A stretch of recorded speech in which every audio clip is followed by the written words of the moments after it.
Salam sejahtera buat kita semuanya. Shalom. Nama saya Resteti Sarumaha, guru di SMK Negeri 1 Toma Nia Selatan, dan saat ini akan praktek uji kinerja di SMK Negeri 1 Toma Nia Selatan.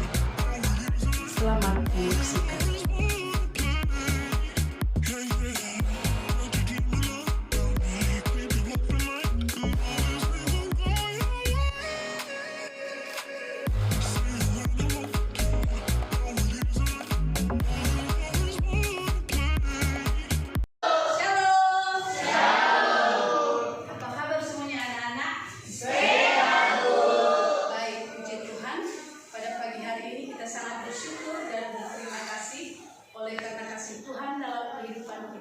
Pagi ini kita kembali dipertemukan di kelas yang kita cintai ini. Nah, seperti biasanya, sebelum kita memulai pelajaran kita pada pagi hari ini, kita akan dipimpin oleh teman kalian Santi dalam nyanyi dan doa. Kepada anak kami silakan.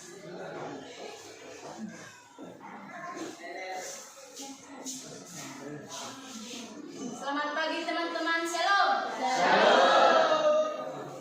Teman-teman berdiri semuanya, mari kita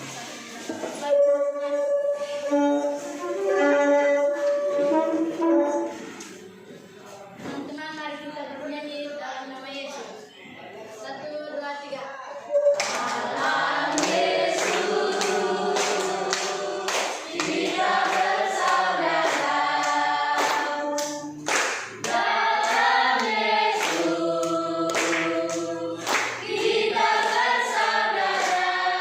Haleluya. Dalam Yesus kita bersaudara. Sekarang dan selamanya. Dalam Yesus kita bersaudara. Teman-teman, mari kita bersatu dalam doa. Terima kasih Tuhan atas berkat-Mu pagi hari ini ya Tuhan, dari rumah perjalanan sampai di tempat ini Tuhan. Engkau masih memberikan kami nafas dan masih bisa bersyukur atas berkat-Mu pada pagi hari ini Tuhan. Berlagi kami akan melakukan aktivitas pelajaran kami Tuhan. Kau berkati ya Tuhan. Inilah doa kami yang sesingkat ini, kami atas dalam nama-Mu. Amin. Amin. Silakan duduk.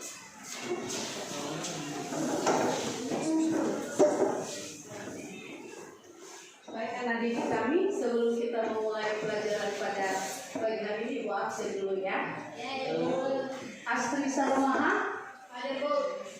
Daniel Gowasa, Detisia Harita, Ada Bu. Elvianus Gowasa, Eri Dahi, Elizabeth Gari, Elvianus Daya, Evulius Sarumaha, Franciscus Sarumaha, Krista Gaurifa, Claudia Bohalima, Lucianus Laia,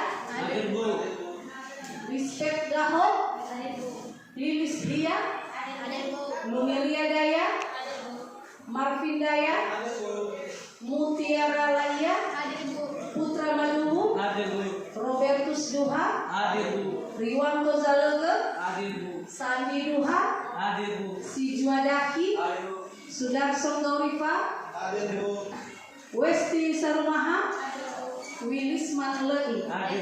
Baik, puji Tuhan, hari ini anak-anak kami hadir semua ya. Iya. Baik, kita akan memulai pelajaran kita pada pagi hari ini. Minggu kemarin kita sudah belajar tentang yang namanya takut akan Tuhan, ya.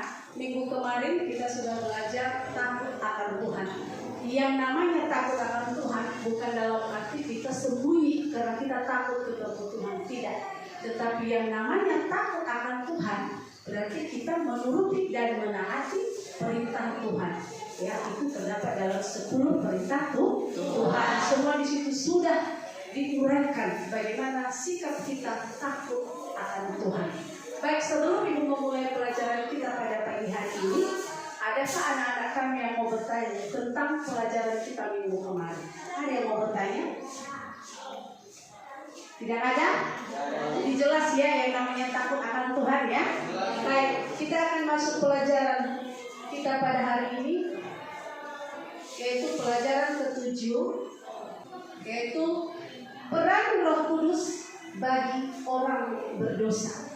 Sekali lagi, peran Roh Kudus bagi orang berdosa. Kita semua berdosa di hadapan Tuhan, baik melalui pikiran, perkataan, bahkan tingkah laku kita setiap hari. Kita tidak luput dari berbuat dosa. Nah, Tuhan Allah menciptakan kita dan kita ini merupakan manusia yang sangat sempurna di hadapan Tuhan.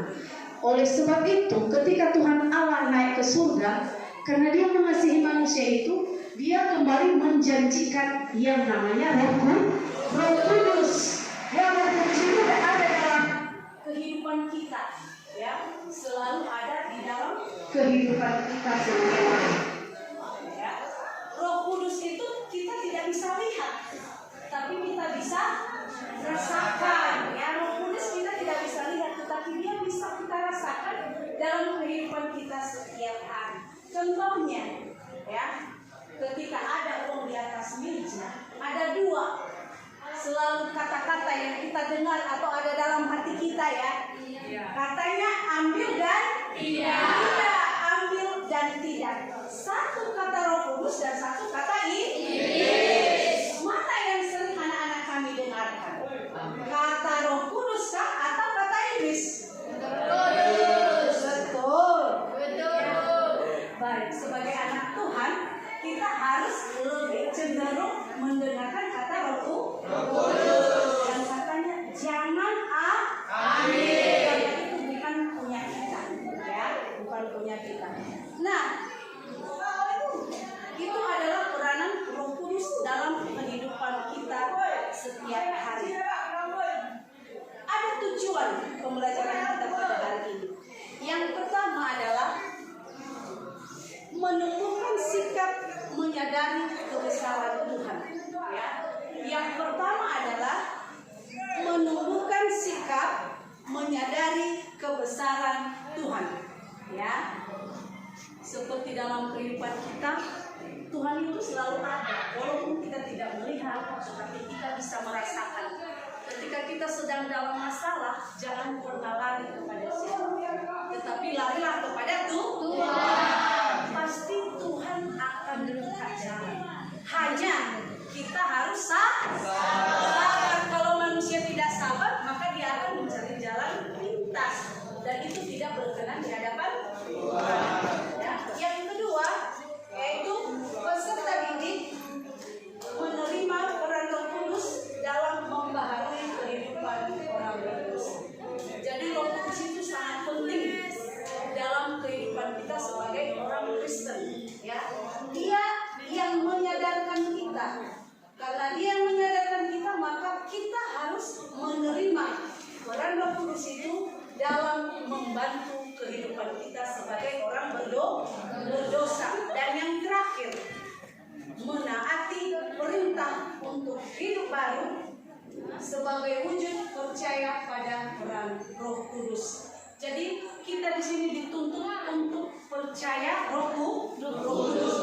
Walaupun Roh Kudus itu kita tidak lihat, tetapi anak kami harus percaya bahwa Roh Kudus itu ada dan selalu ada dalam kehidupan kita setiap hari. Apa menurut anak-anak didik kami Roh Kudus itu yang bagaimana? Terbayang nggak kepada anak-anak kami Roh Kudus itu seperti ini dan lain sebagainya? Ada yang tahu apa Roh Kudus itu? Ada? Ada yang tahu apa itu Roh Kudus? Baik, kita lihat Roh Kudus itu seumpama burung merpati. Burung merpati. Kalau ada gambar seperti ini, kita pasti langsung tahu ya. Itu adalah burung merpati yang menandakan Roh Kudus. Ini selalu dilihat ada gambar di gereja juga ini kan? Iya. Kemudian, nah sekarang yang ibu tanya, siapakah Roh Kudus itu? Ya. Nah, Roh Kudus itu, mari kita buka Alkitab kita yang terambil dari Yohanes 14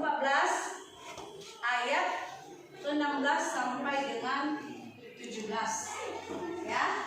Yohanes 14 ayat 16 sampai 17.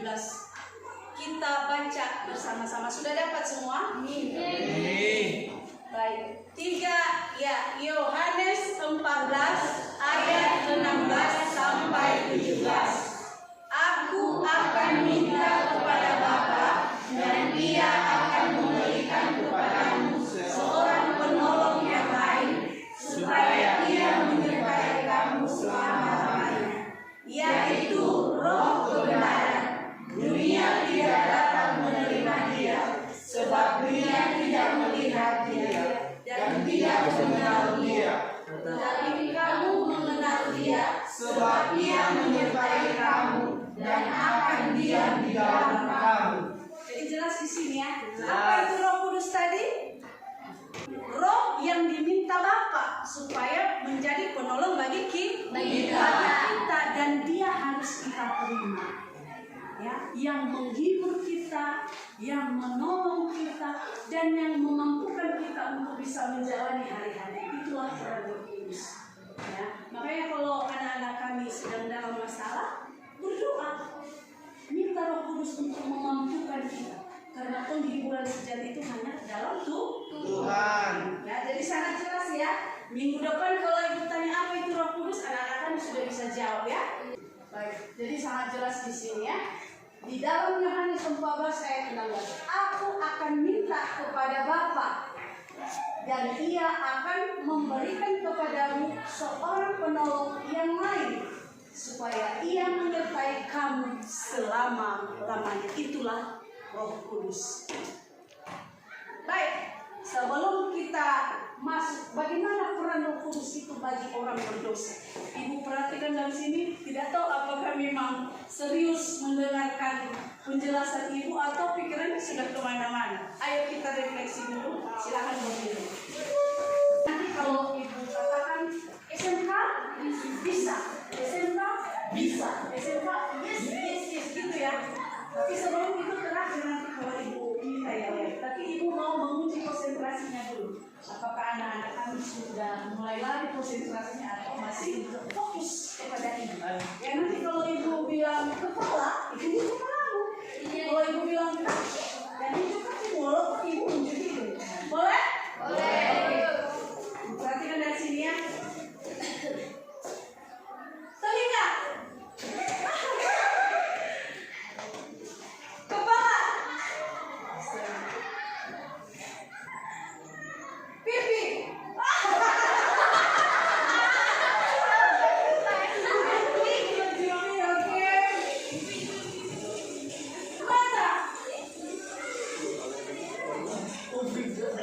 Kaki.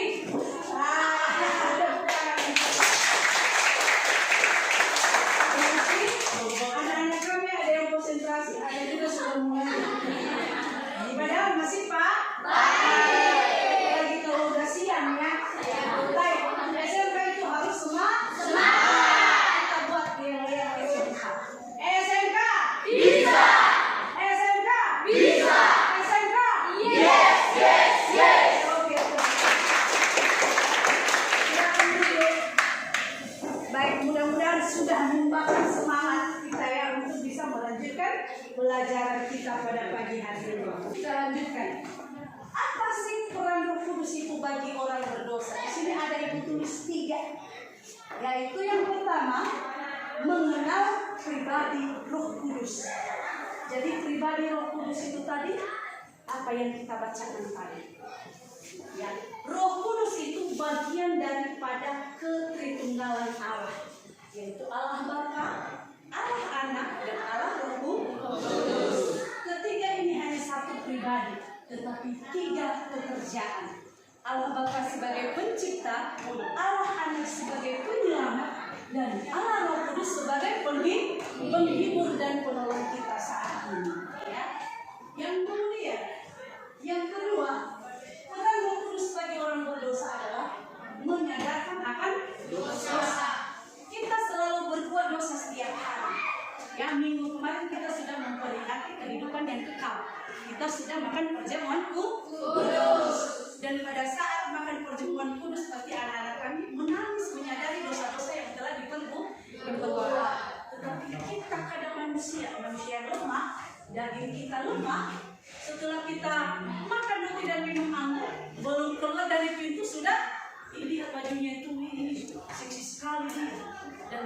disiplin. Kemudian ada yang contohnya rajin untuk berdoa, kita dah gue soal dan sebagainya. Tetapi di sini peran Roh Kudus, kadang kalau kita mengejek teman atau apa, sering ditegur dalam hati kita, ada suara jangan, ya, karena dia adalah baik secara, jangan dia. Jadi di sini peran Roh Kudus sebagai guru itu menyadarkan akan dosa. Dia akan selalu mengingatkan kita akan dosa supaya kita tidak berbuat dosa. Dan yang ketiga, peran daripada Roh Kudus bagi orang berdosa itu yang ketiga adalah membimbing pada pertobatan. Anak-anak kami masih ingat kisah Paulus bagaimana dia bertobat menjadi pengikut Kristus. Rasul Paulus itu nama sebelumnya itu adalah Saulus, yang artinya dia itu sering membunuh orang-orang Kristen, mengejar bahkan menghabiskan semua orang Kristen, karena di ajarannya bahwa kalau dia membunuh orang Kristen dia akan naik ke surga. Itu ajaran agama mereka. Tetapi ketika di dalam perjalanan, di tengah perjalanan di Damsyik, dia akhirnya buta. Ya, singkat cerita dia buta. Kemudian dia disadarkan bahwa dia harus menjadi pengikut Kristus. Dan sampai saat ini kalau anak-anak kami bisa membaca, untuk perjanjian baru itu banyak sekali tulisan Rasul Paulus ya di dalam Alkitab. Dia memberitakan kebenaran firman Tuhan. Dan jadi benar bahwa peran daripada Roh Kudus dan nomor ketiga adalah membimbing orang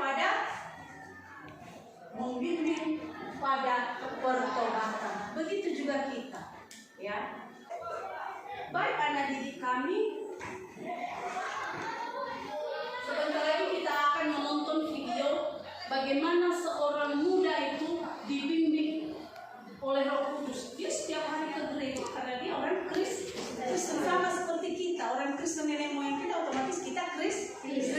Sering ke gereja, iya. Sering ikut persekutuan iya. Tetapi apakah benar-benar hati ini sudah diberikan kepada Tuhan? Mari kita tonton video yang ada pada saat ini.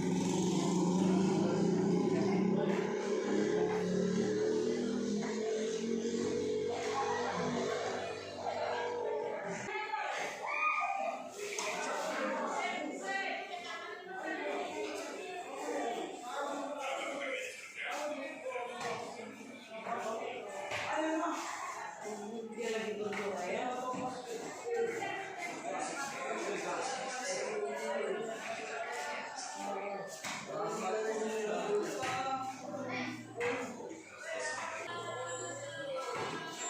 Dia ke gereja tetapi main HP. Dia tukar persembahannya jadi 10.000 dari 50.000.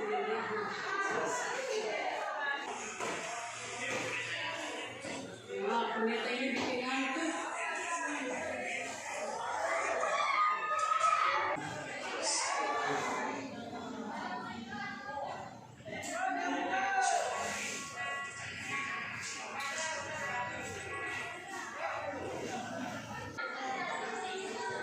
Orang tuanya berantem ya.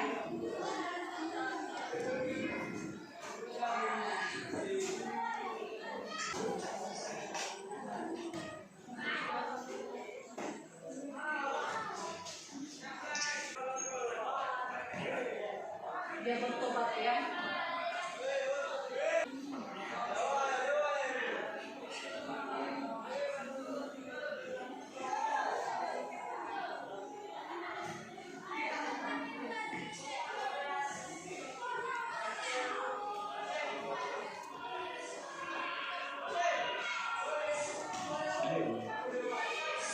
Demikianlah cerita seorang pemuda yang setiap harinya rajin beribadah. Hari Minggu dia tidak pernah tidak datang ke gereja, selalu datang ke gereja, ikut persekutuan. Bahkan waktu sekolah minggu dia sering juara ya, sekolah minggu. Bahkan Alkitab dia sudah baca dari perjanjian baru sampai perjanjian lama ya, begitu sebelum perjanjian lama sampai perjanjian baru dia sudah baca. Ada yang sudah baca semua Alkitab dari perjanjian lama sampai perjanjian baru?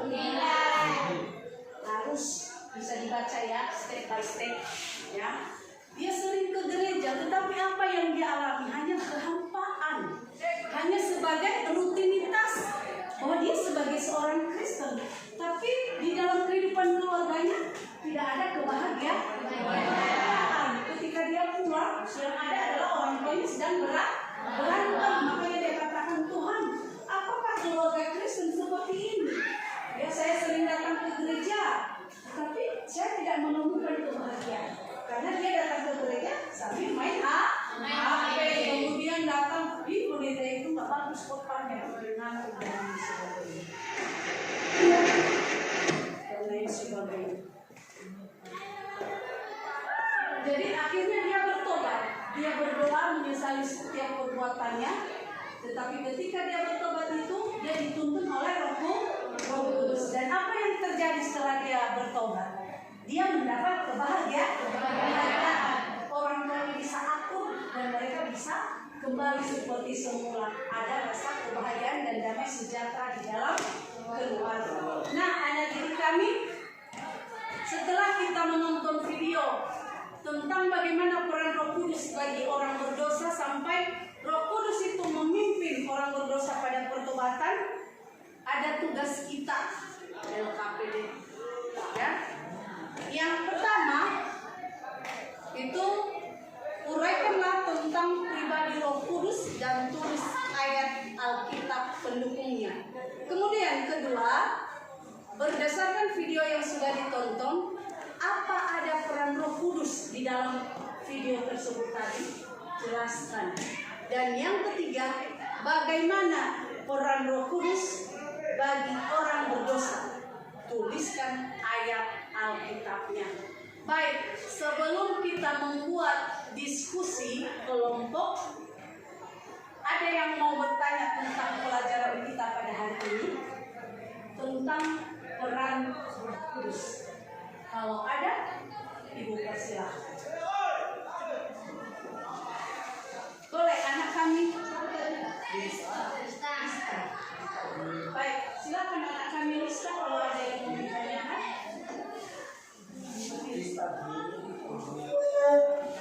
Baik, saya bermain di sini. Roh Kudus itu, apakah Roh Kudus itu dapat kita lihat?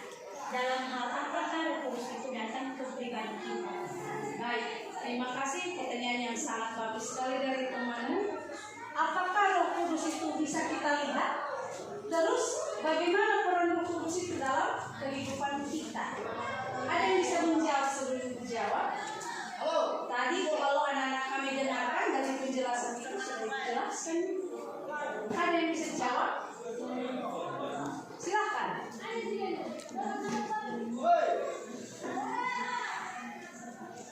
Ada?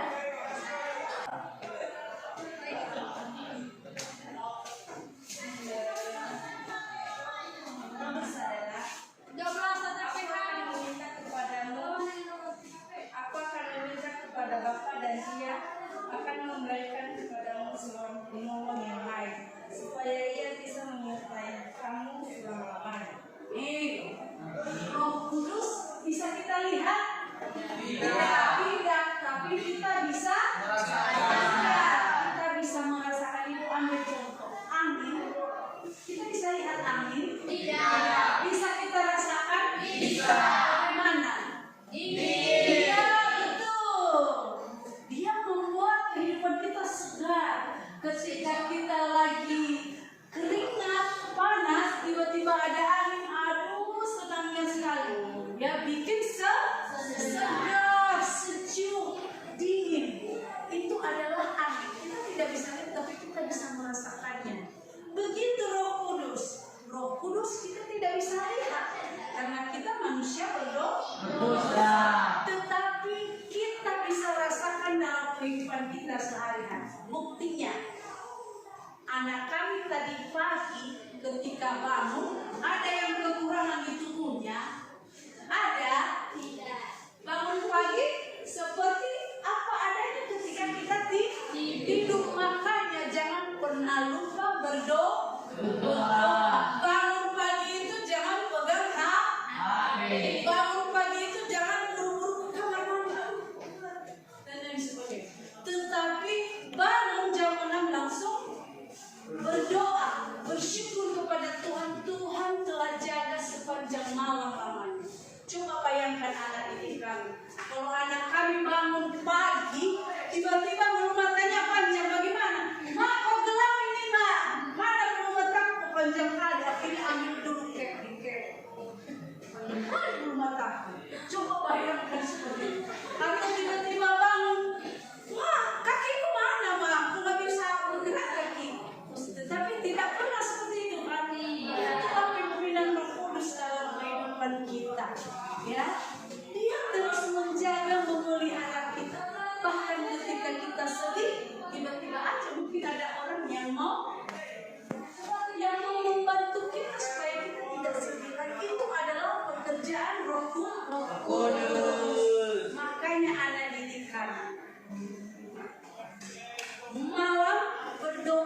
ambil dan lain sebagainya.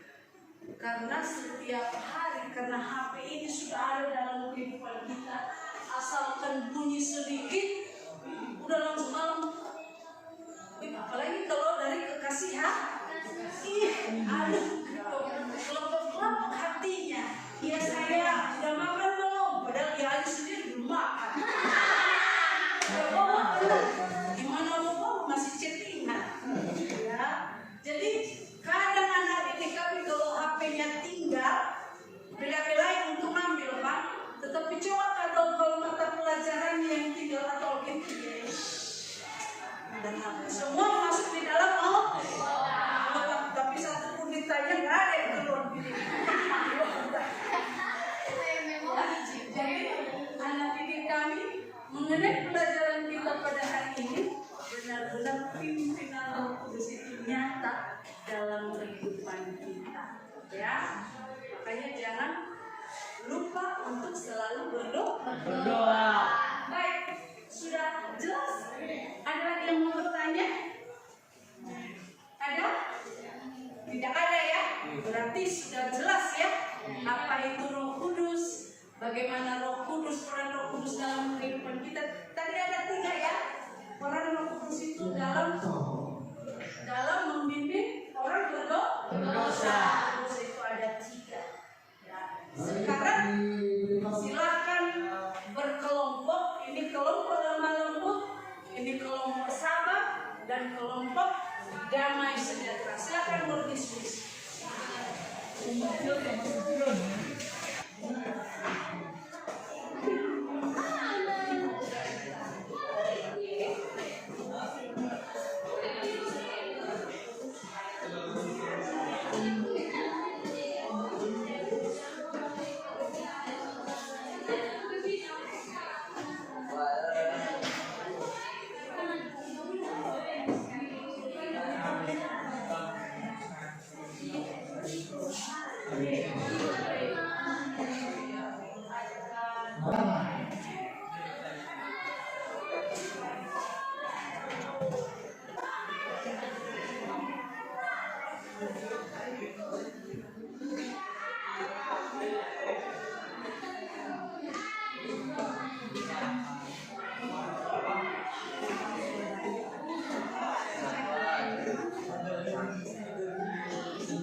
Baik, karena waktu sudah 15 menit, Ibu mohon untuk kelompok lemah lembut supaya bisa menyajikan presentasi kelompoknya pada saat ini. Minggu depan bersiap-siap kelompok sahabat dan kelompok damai sejahtera. Baik, kepada kelompok lemah lembut kami persilakan. Baik, terima kasih kesempatan yang telah diberikan kepada kelompok kami untuk mempresentasikan hasil kami. Pertanyaan, jelaskan pengertian dari Roh Kudus. Roh Kudus adalah Roh yang dijadikan oleh Tuhan Yesus untuk menolong dan menghibur setiap orang percaya. Roh Kudus memberikan kemampuan kepada setiap orang percaya untuk melakukan kebenaran seperti kehendak Tuhan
Ayo, ada yang mau tanya? Kelompok sabar dan kelompok damai sejahtera.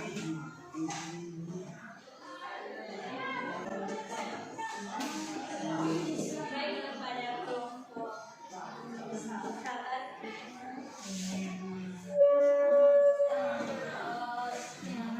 Ada kelompok sama mau bertanya, pertanyaannya, bagaimana cara Roh Kudus itu bekerja di dalam diri kita?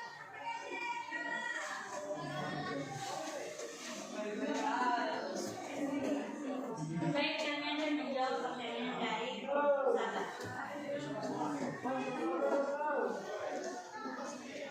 Bagaimana peranan Roh Kudus dalam kehidupan kita? Peran Roh Kudus itu dalam kehidupan kita yaitu mengawalkan atau mengarahkan kita kepada hal yang baik. Contohnya ada sebuah buku milik teman atau pulpen di meja.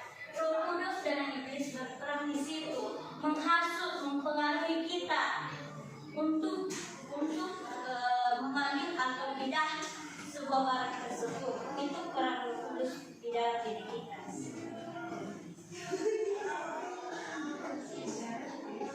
Masih ada? Kalau tidak ada, demikianlah diskusi kami. Jika ada kata-kata yang tidak berkenan, mohon dimaafkan. Baik, terima kasih untuk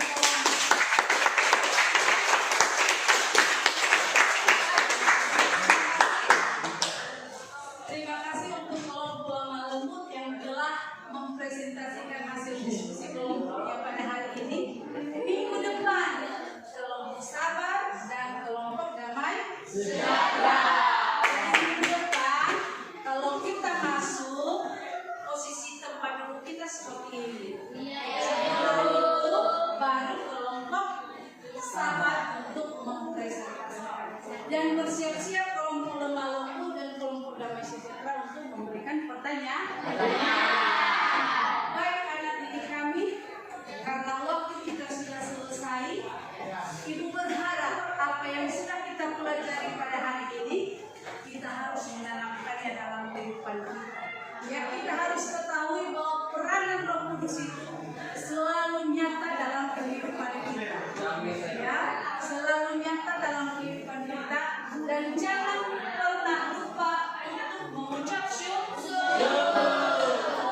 Malam berdoa, bangun pagi berdoa. Karena Tuhan telah menolong kita. Baik anak-anak kami, doa penutup atau nyanyi penutup kepada anak kami.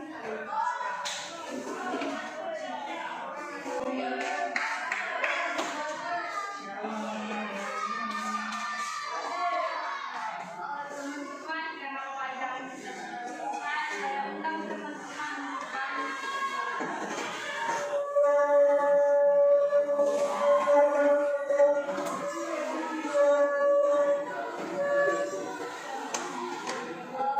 teman-teman, mari kita bersatu di dalam berdoa.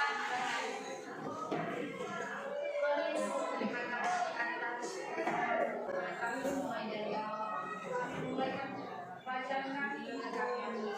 Ya Tuhan Yesus, kami kali Tuhan karena kekuatan kami menginginkan bahasa kepada kami.